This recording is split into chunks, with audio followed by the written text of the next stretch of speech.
That comes. Like that. I'm almost too hot. Okay, Chris, another. Thank you. Appreciate that.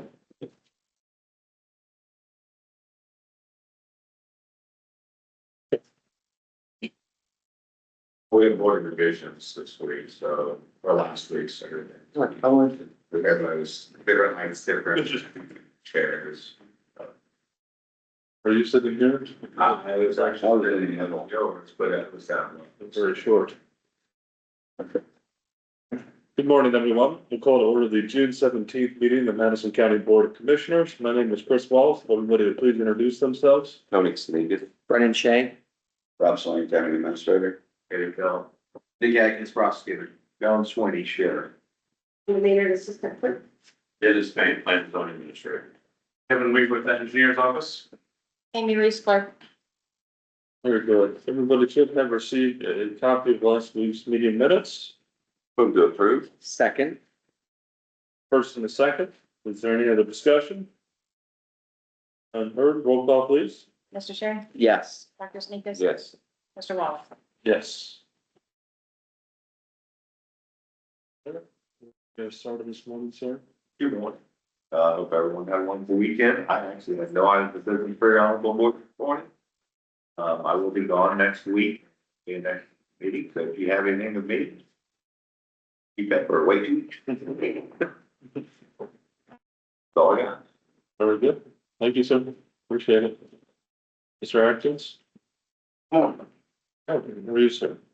No, all right. Thank you.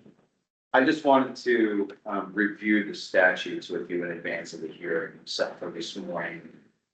Just make sure that we've covered everything, answer any questions you may have. A few things I want to run through just to kind of break down how the statute specifies that the hearing should be held.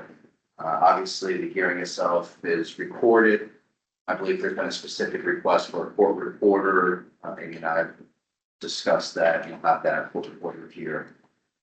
When it comes to the presentation of the information that you're going to consider, the statute breaks down the presenters into two separate categories. You have your necessary parties, and then you have any person that's present either in favor or opposed to the petition.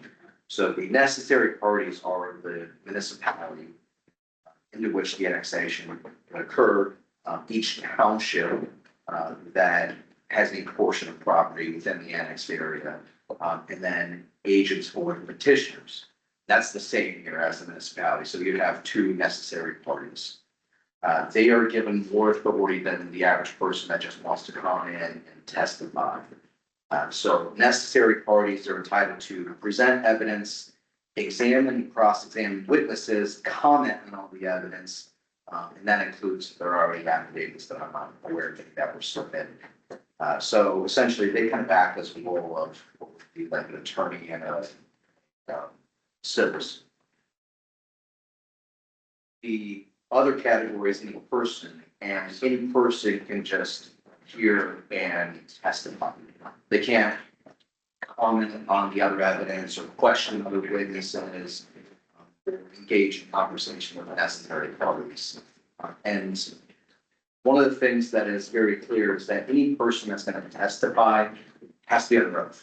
So I've prepared, I have the statute here, and I've prepared what would be the oath for a witness. Now, this doesn't apply to the presenter. If they're just presenting the case, either the city of Dublin or Darby Township, but they could have witnesses testify. They need to be put under oath, and the chair of the Board of Commissioners does the oath. Chris, I've got the statute here, and then I've written out how you would administer it, how to raise the right hand, give the oath, and then they can testify. And I assume at least the city of Dublin will do that, put out witnesses, so anybody on their behalf, on behalf of Darby or the general public. Obviously, well, we don't know at this point how long the hearing will last. I did speak, though, to two attorneys from Frost, Brown, and Todd. They represent the city of Dublin. One of them will be at the hearing this morning. That's Jesse Shamp. And I asked a couple of questions. First, how long they expect the presentation to be. He said he anticipated approximately 30 minutes, maybe a little more, but not much. He also indicated they have 2 witnesses that they want to put under oath and have testify. As it relates to the Other other, question there. So yes, if the city of Dublin has 2 witnesses, the only person that could then cross-examine those witnesses would be Darby Township? no, the Board of Commissioners, you're engaged in a fact finding. Okay, so we- Quasi judicial hearing, so yes, I believe you would have the authority as well. And then obviously, the city of Dublin would ask them questions, wouldn't get across, but sure, then it would do like a direct examination. But then the township and then. Okay. The one thing I would suggest you consider is, perhaps the time limit on any other person to present. You can set that across the board, whatever it might be. Obviously, that's been done before. I have no idea how many people will be here, but, I'll consider that. I would also note that the statute gives you 30 days to make a decision, and your decision has to be specific. It's not just a yes or no vote. You have to engage in, you have to apply the facts that are presented at the hearing to the statutory requirements, and kind of make a finding as to whether those statutory requirements were met. So it's not something you really do want to fly, and, you know, I would encourage you to take that time to, you know, put that together, and then at a future date, you know, set a time where you're going to vote and make the decision.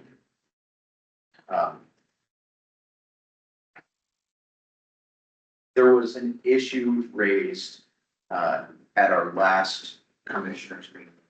It had a lot to do with the mechanism that was being utilized by the city of Dublin, why a standard annexation as opposed to an expedited. I asked the question directly, and the answer I received made a lot of sense to me. What the attorneys indicated was that there are multiple petitions for annexation occurring at the same time with other counties. And by going the route of the standard, they can ensure that Washington Township, which they currently utilize for fire and EMS service, would be the service provider for all the areas. It would be consistent across the entire city, as opposed to having different services in different areas and annexed areas if it were an accident. We met with Dublin Administrator and Economic Development Director yesterday. They provided, we asked the same question, they provided the same answer. So some questions on that. So they're going through a process for other annexations simultaneously. So it's really a timing issue. It's Service. right, but you're saying they want to see that all these are completed at the same time to know that, no? No. So they want to those to ensure complete it that first? Washington Township is the entity that provides the services to the city. That would not be the case for an expedited process. That would We would be stick with current. whatever current services are there. I see. Okay. And can you enumerate the services that would be transferred? In this case, Fire, EMS, I think that's I think so. and no please. school, obviously, the school district obviously remains the same. Right. And I know I provided that case. Yeah. Representing. Yeah. At least for now. I'm sorry. I said at least for now. Okay. I think that was all of my notes. I did do a little research and prepare just some case law regarding considerations. I know I sent it to you, right, because you asked. I don't think I sent it to Chris and Tony. If you want it, I can provide it to you. It might be helpful after the hearing as you consider, you know, the decision, but it kind of outlines, it's essentially 8 to 10 cases, and it outlines the important or appropriate factors to consider when making your decision and how you apply the facts to those factors within the statute. The one thing though that I think has been discussed previously, or been a concern that was raised, was the overpopulation of the school district. And the Ohio Supreme Court has indicated that that's not a factor for your board because it would serve the power of the State Board of Education because they have the ability to adjust the jurisdiction of the school district. They can adjust the boundaries to essentially eliminate that concern. So it's not something that, it's not a factor. Other questions? Concerns, anything? Believe so. All right, I'll make sure, Chris, that you get this, those, I mean, it's just a one sentence. Yep. Very good. Okay. Thank you, sir. I will be here, for the hearing. I do have an appointment at 11:30, but I'm assuming we'll done it. Hopefully we don't have that. Brian? You're on, sir. Yeah, good morning, Joe. Just have one thing I wanted to bring to your attention this morning. And I haven't had a chance to discuss with you. Continuing with our fiber optic install, permit requirements conversation. I just want to let you know I have a permit application in hand, from 4 LLC. That is for two road crossings on Rosedale Open Center Road. Where they would be proposing to bore 42 inches beneath the pavement. I just wanted to bring to your attention, they have struck, and this came directly from their attorney, they struck numerous requirements in our permit requirements. They've struck the requirement for right-of-way bond. They have struck all insurance requirements, struck the requirement for a performance bond.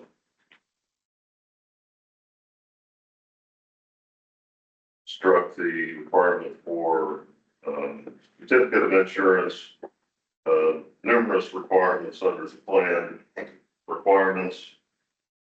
They have struck the entire fee schedule and inspection requirements from the application. From a company that is no longer in operation. Standard, yes, that's what it's doing. So I'm just, I just received it yesterday afternoon. I, again, haven't discussed it with Nick, haven't discussed it with the company. Just bringing it to your attention.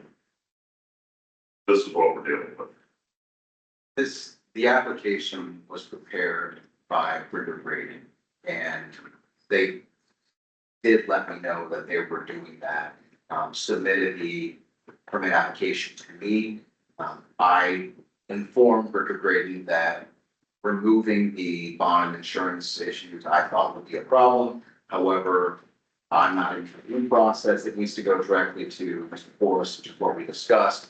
So I gave them notice that removing those items would be problematic.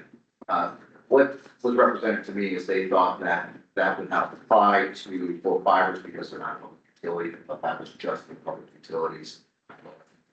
Pushing it over, but I gave them notice that Okay. likely be a problem. They have to address that, but we can discuss that.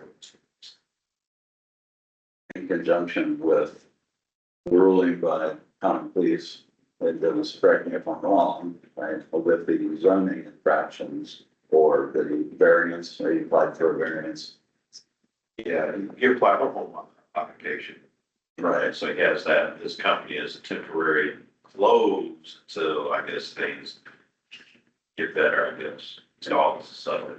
But that's a secondary issue. Yeah, it is. He can operate the business, just not at the residential. property. Right. But with the information that he's providing to us is the business is no longer in operation. I took Ritter. That's not been stated to me by Ritter Grading. Yeah, so it's, the irony is not lost on me. Yes, I'll consult with Nick on what appropriate response should be, but just wanted to make your board aware of this. Brian, the other thing I indicated to the attorneys was that the insurance bond issue will be impacted by whether the application was for board or not. They're on this. Outside of that, we're business as usual. Nothing new reports. Thank you, sir. Appreciate it. Sir.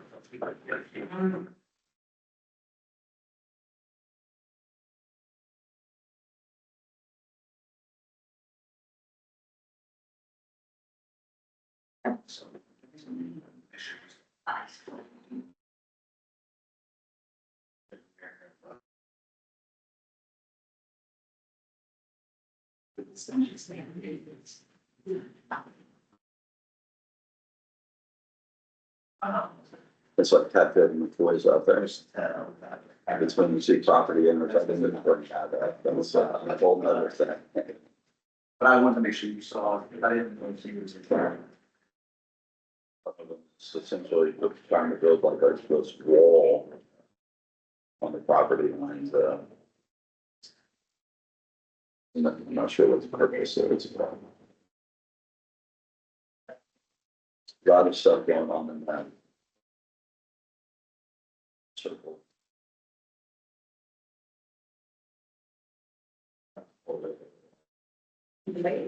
Yeah.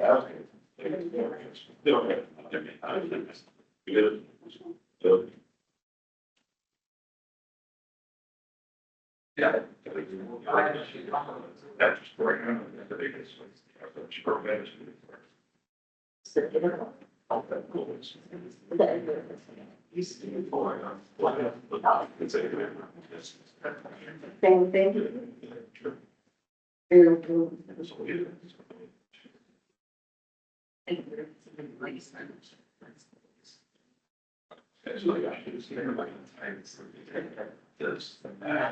Against that side. Yeah, it's like a sure. Oh, yeah, it's not like a pay. All I got. All right, but then, so, I'm changing that section. So I don't know. Well, they look at someone, it's very. See. Not only that, but Yeah. All these are- the color or it's. Yeah. Yeah.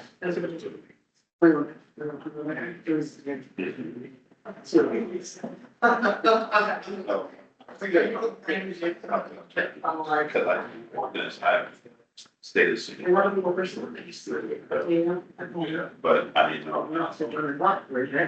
Myron, how are you? I do know, right? Yes. Sounds good. I could be bad, but I can feel. That's good.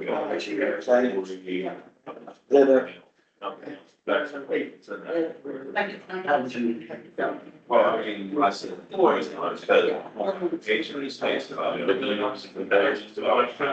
Yeah. I didn't hold back. They could have just grabbed it, that was my carrot. Yeah, so it's kind of.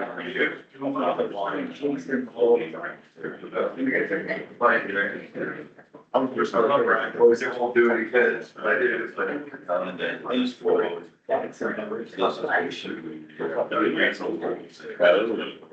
Hold on, Yeah.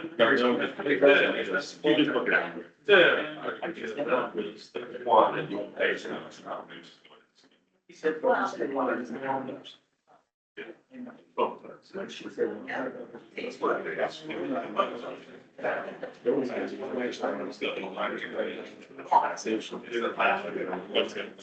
It's interesting.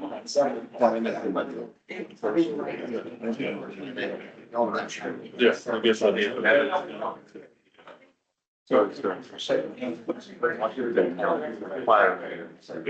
Yeah, we met with them yesterday. Washington, actually, I'm tired of killing. They can say I got lots of. Yeah, I'm not sure.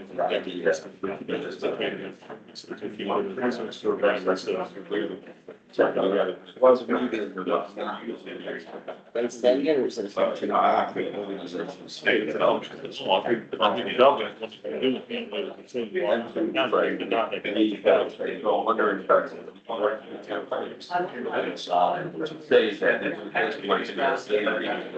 So it's double, so if one of the cases. Yeah, it's that, look at that. I guess we thought was my meeting, we can't. We have an existing relationship with Washington Memberships. And they have anything that relationship, so it's like all hands, so they're gonna get us. So the back, I wanted to just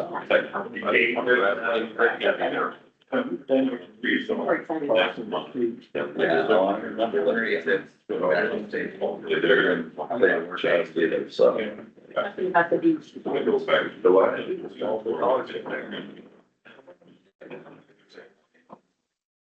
So Right. what you're saying is- So like, it's before 20%.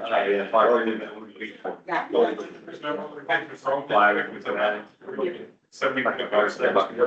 Yeah, those things are.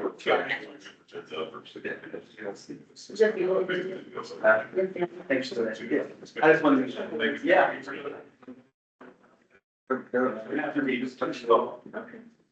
I'll tell you what, that area just gets out of the bush.